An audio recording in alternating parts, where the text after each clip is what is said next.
ओम शांति। आज नवरात्रि स्पेशल तीसरा दिन है।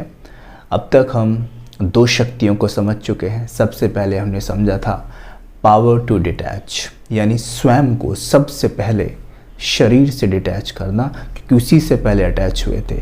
स्वयं को शक्ति समझना। और दूसरी शक्ति थी पावर टू पैकअप। जैसे स्वयं को मैं शक्ति, एक आत्मा, एक बीइंग समझता हूँ तो मेरे विचार सिमटने लगते हैं। और तीसरी शक्ति है आज पावर टू टॉलरेट। जैसे ही मुझे ज्ञात होता है कि मैं एक शक्तिशाली आत्मा हूँ, मेरे लिए टॉलरेट करना एक खेल के समान लगेगा। अभी देखिए, अगर आप अष्ट शक्तियों का चित्र देखें तो उसमें आप देखेंगे कि एक वृक्ष फलों से लदा है, एक व्यक्ति उसे पत्थर मार रहा है और वो रिटर्न में फल दे रहा है।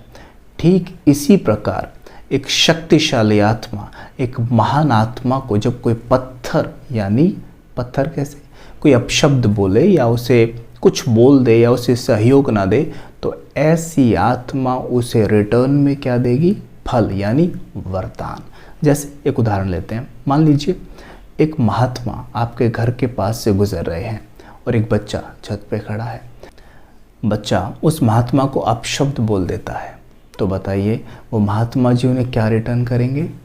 महात्मा जी डेफिनेटली उन्हें ब्लेसिंग्स ही देंगे। क्या बोलेंगे? बच्चा तेरा कल्याण हो। तो यहाँ पर क्या है, क्योंकि वो एक महान आत्मा है।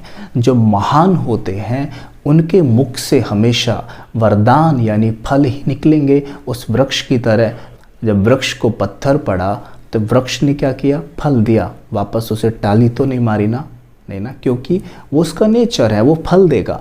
उसी तरह महान आत्मा के मुख से वरदान ही निकलेगा, चाहे सिचुएशन कुछ भी हो।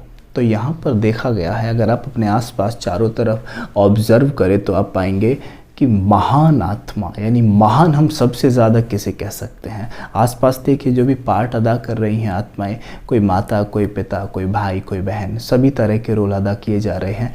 इन्हीं सभी पार्ट में सबसे ज़्यादा महान हम कह सकते हैं माँ को। एक माँ के अंदर महानता असीम होती है। अपने बच्चे के लिए वो बच्चे को हर वे में ही माफ़ कर देती है। चाहे आप कितने भी बड़े हो जाएं, कितने भी ऊंचे ओहदे पे चले जाएं, एक माँ के लिए आप हमेशा बच्चे ही रहते हैं।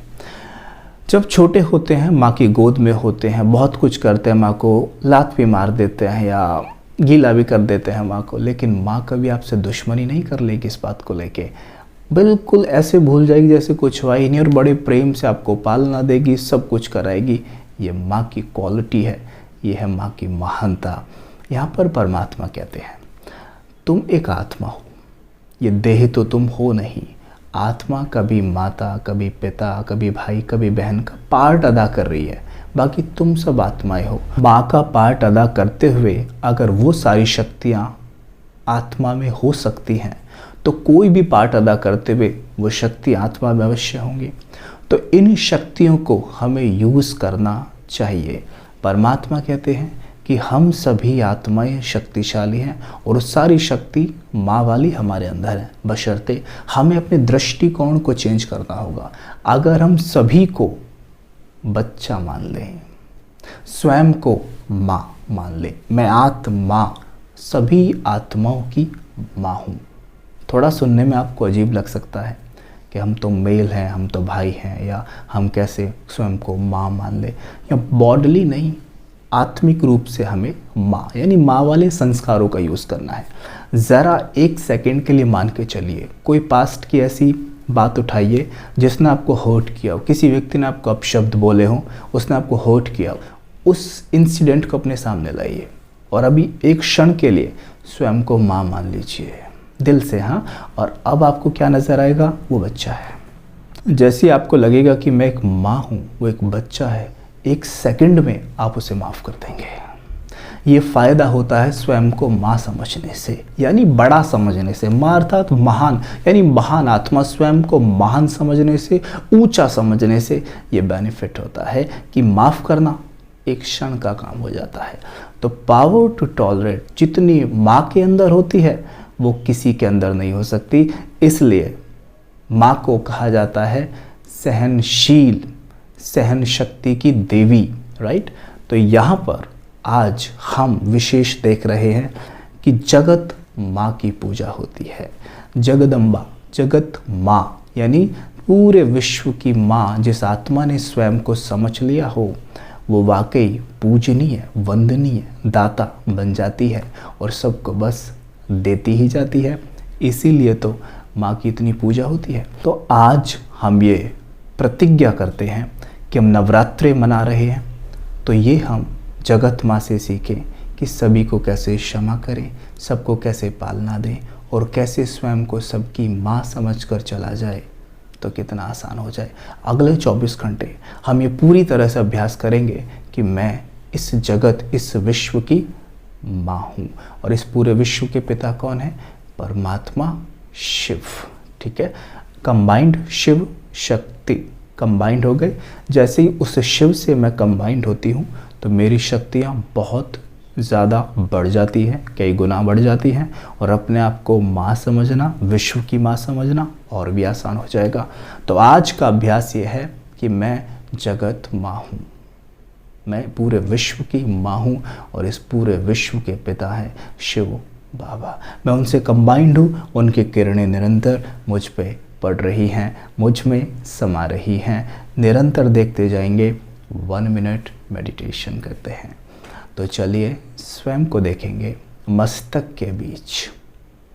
थोड़ी देर के लिए मेल फीमेल के भान से अलग हो जाएं। अपने आप को आत्मा निश्चित करें। मैं एक आत्मा हूँ, पॉइंट ऑफ लाइट, एक ज्योति। मेरा कनेक्शन ज्योतिर्लिंगम शिव से है, जिनकी शक्तियां मुझ पे पड़ रही हैं। मैं उनकी किरणें रिसीव कर रही हूं।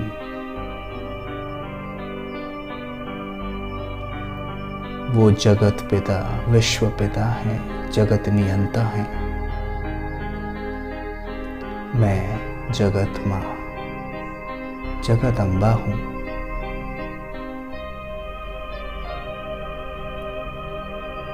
मैं उनसे शक्ति लेकर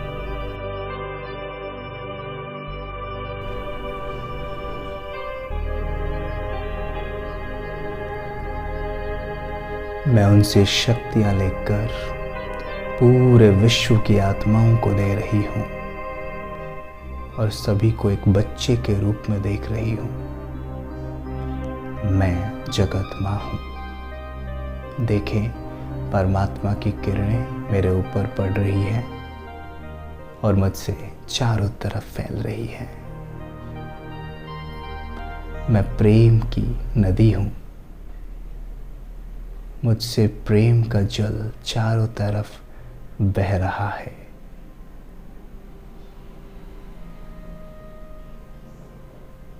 ये प्रेम जल मैं सभी आत्माओं को पिला रही हूँ। मैं जगत माँ हूँ। ओम शांति।